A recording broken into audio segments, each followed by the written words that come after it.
kembali. Majlis sambutan Maulidur Rasul tidak lengkap rasanya tanpa perisian berunsurkan ilmu dan ibadah.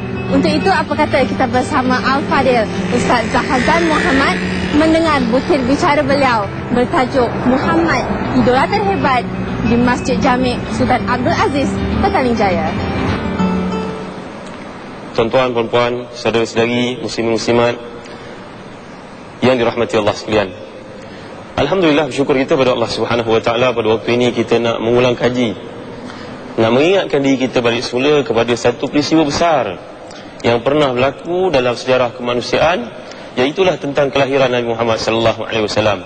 Kedudukan Nabi sallallahu alaihi wasallam sebagai contoh tauladan untuk kita ikuti, yang Allah Subhanahu Wa Taala jelaskan dalam Al-Quran di surah Al-Ahzab itu, laqad kana lakum fi rasulillahi uswatun hasanatun liman kana yarjullaha wal yawmal akhir wa dzakarallaha katsira.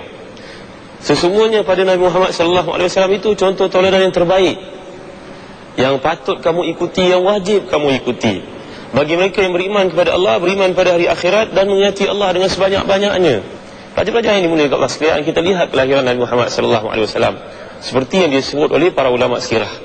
Contohnya Sirah Ibn Hisham, contohnya dalam kitab Raudhul Unuf, menceritakan bagaimana Nabi Muhammad sallallahu alaihi wasallam waktu lahir, bila lahir keluar dari rahim ibunya yang bernama Aminah itu,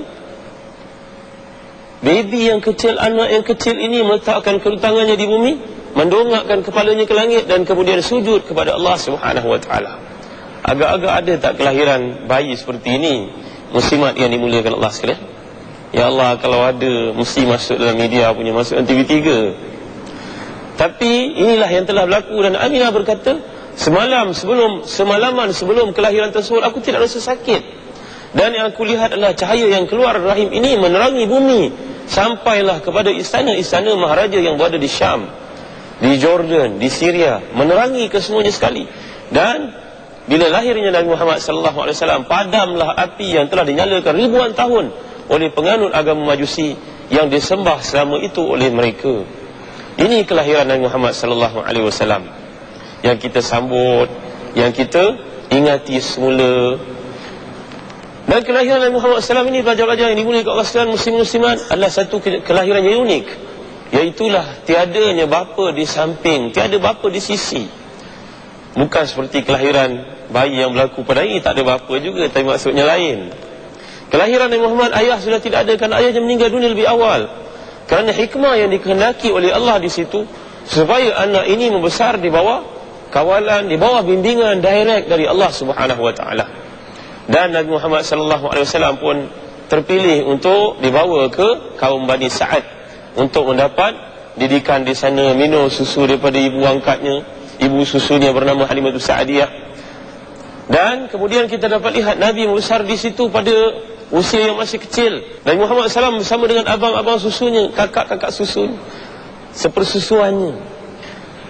Pada satu hari sedang berada di satu tempat bersama dengan kakak-kakak dan abang-abang itu, tiba-tiba sekonyong-konyongnya datanglah dua orang lelaki yang asing menangkap Nabi Muhammad SAW, lantas membaringkan baginda di hadapan khalayak abang-abang dan kakak yang merhatikan.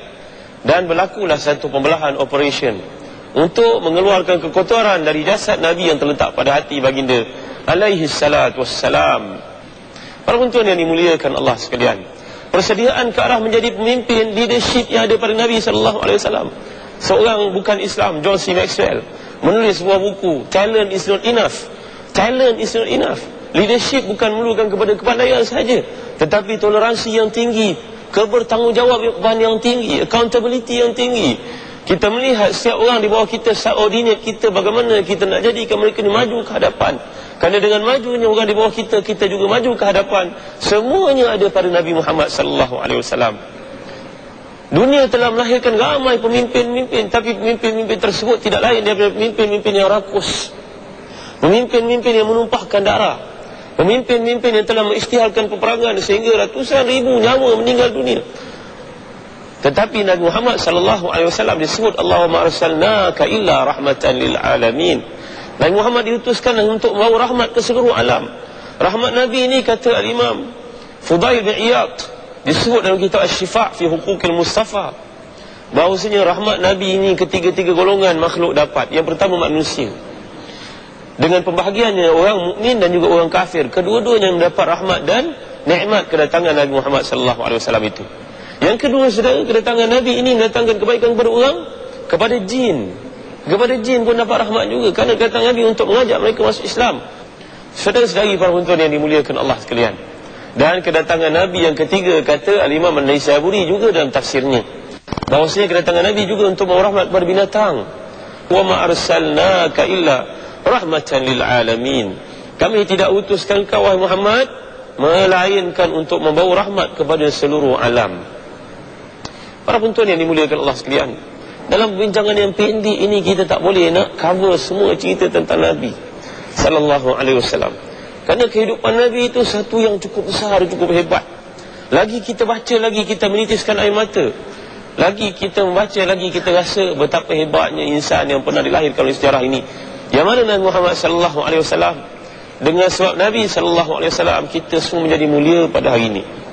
Penonton yang dimuliakan Allah sekalian, kedatangan Nabi meninggalkan satu bekas dalam hati semua orang yang baca bagaimana kehidupan ini perlu dilakukan supaya dunia ini menjadi aman dan memberi kebaikan kepada semua. Semua orang akan mencari tanggungjawab masing-masing. Seorang ayah tahu tanggungjawabnya, seorang ibu tahu tanggungjawabnya, seorang pelajar tahu tanggungjawabnya, seorang pemimpin tahu tanggungjawabnya, bahawa kehidupan ini tidak berakhir di saat kita mati. Dia akan dibawa ke tempat yang berikutnya, ke alam barzakh, sebelum kita meniti titian sirat dan dihukum di sisi Allah SWT. Kita berhenti sebentar dan kita sambung lagi selepas ini. Jangan ke mana-mana.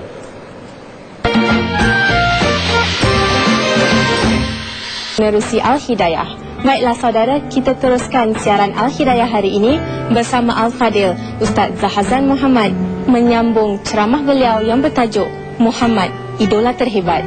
Sama-sama kita saksikan.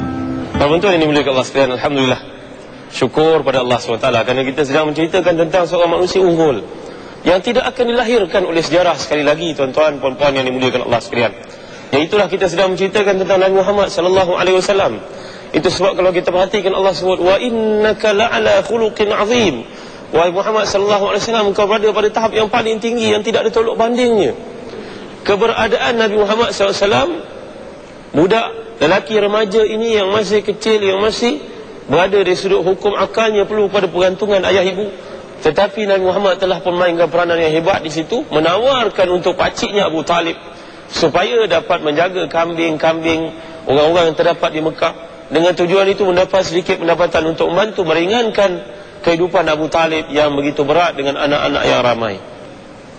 Penonton yang dimuliakan Allah sekalian, dalam Islam kita diajar mencari berkat, bukan mencari yang banyak. Kerana Nabi pernah bersabda pada seorang sahabat, qalilun tashkuruhu khairun min kasirin la tutiquh. Jangan kamu nak banyak tapi tak ada berkatnya.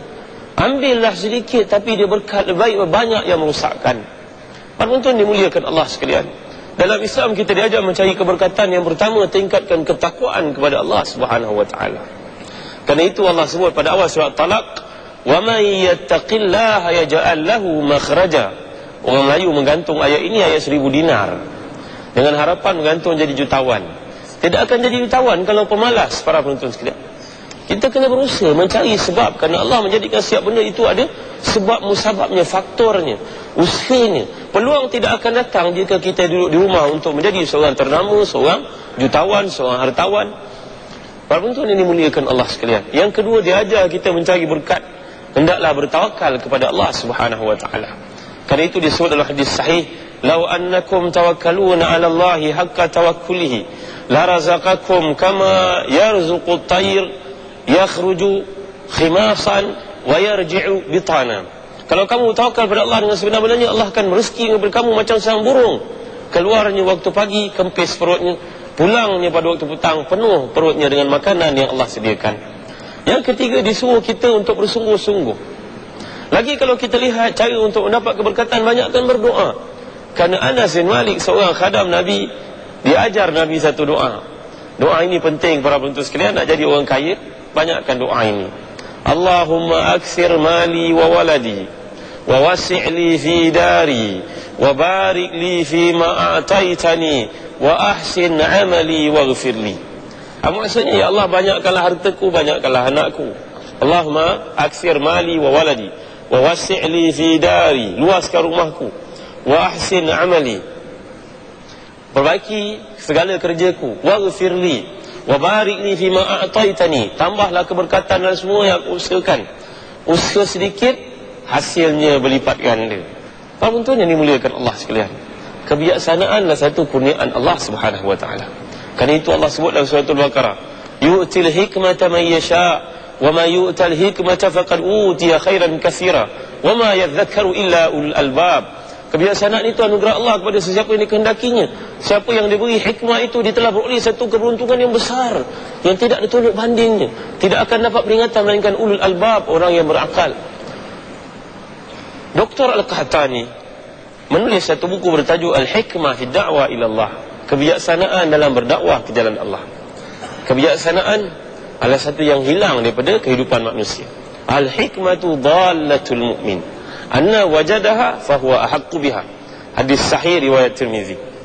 Kebijaksanaan ni satu benda yang kita kena usahakan. Kalau kita nampak satu solusi itu, penyelesaian ada pada orang bukan Islam dan dia baik, dia tidak dihalang, kita boleh ambil. Kerana dia satu benda yang hilang, kita kena cari. Kata Al-Qahtani, kebijaksanaan satu benda yang boleh diusahakan.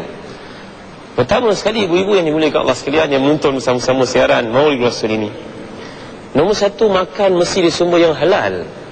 Usahakan anak-anak kita makan dari sumber yang halal dan bersih dan segar. Kerana itu Nabi suka minum susu segar. Yang kedua, kita dituntut dalam kehidupan ini supaya banyak menghafal. Walaupun orang barat menyatakan bahawa hafalan itu satu kognitif yang paling lemah, tapi kata-kata ini tak boleh pakai. Para penonton dimuliakan Allah sekalian, bila kita menggunakan akal kita dengan sebaiknya menghafal sebagai contohnya, akal kita lebih berfungsi. Neuroscience yang terdapat tadi dapat berkembang. Dengan contohnya, hafalan dia selamat daripada penyakit, dia akan selamat daripada Alzheimer, dia akan selamat daripada penyakit-penyakit lupa yang bahaya dan sebagainya. Asyhadu an la ilaha illallah.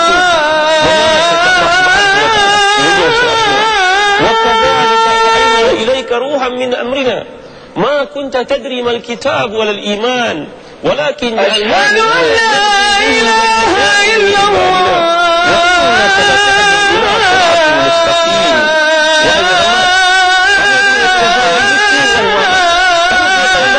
نشاء من عبادنا tetapi kami muliakan kau dengan Quran yang kami berikan. Kami utus Quran itu, wa kadzalika wahayna ilaika ruhan min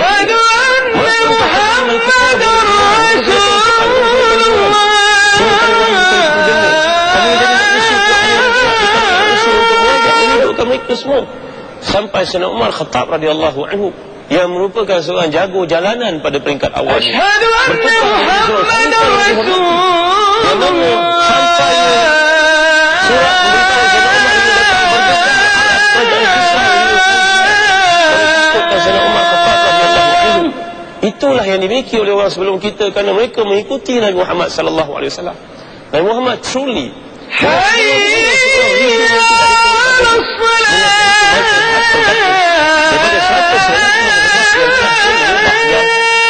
Muhammad ini menduduki tempat yang pertama, meletakkan nabinya sendiri Jesus di hujung. Aku tidak hairan kepada Moses dan Jesus, kerana punya merupakan nabi seperti Muhammad, tetapi Muhammad ini memiliki satu kekuatan yang cukup hebat.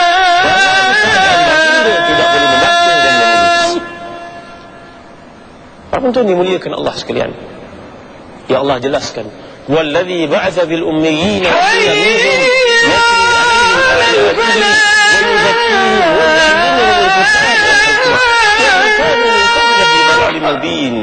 Allah Taala utuskan Nabi Muhammad kepada orang-orang ummi yang tidak tahu membaca, tidak tahu menulis, untuk mengeluarkan mereka daripada zulumat kepada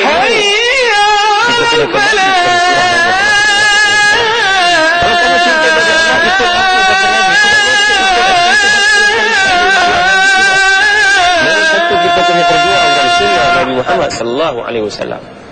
Nombor dua, kita kena baca sirah Nabi.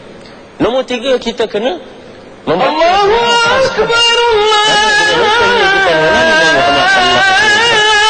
dan kalau ada peluang, selalulah berziarah ke Mekah dan Madinah kita dapat melakukan satu kekuatan baru. Yang kedua, dinailah kita untuk mencintai Muhammad ini dan kita banyakkanlah salawat kepada Nabi sallallahu alaihi wasallam. Sekurang-kurang salawat itu Allahumma salli ala Muhammad sallallahu alaihi wasallam ataupun assalamu alayka ya Rasulullah. Mudah-mudahan Allah manfaatkan kita untuk mencintai Nabi Muhammad, mengenali Nabi Muhammad, berarti mendekatkan langkah kita selangkah kepada Allah SWT. Mudah-mudahan Allah memberkati kita, memberikan kepada kita kefahaman, memberi pada kita kekuatan untuk mengikuti Nabi Muhammad sallallahu alaihi wasallam. Hingga kita bertemu lagi. Wallahu a'lam. Wa sallallahu ala sayyidina Muhammad wa ala alihi wa sahbihi wa baraka wasallam. Walhamdulillahi rabbil alamin. Wa barakallahu fikum. Wassalamu alaikum warahmatullahi wabarakatuh.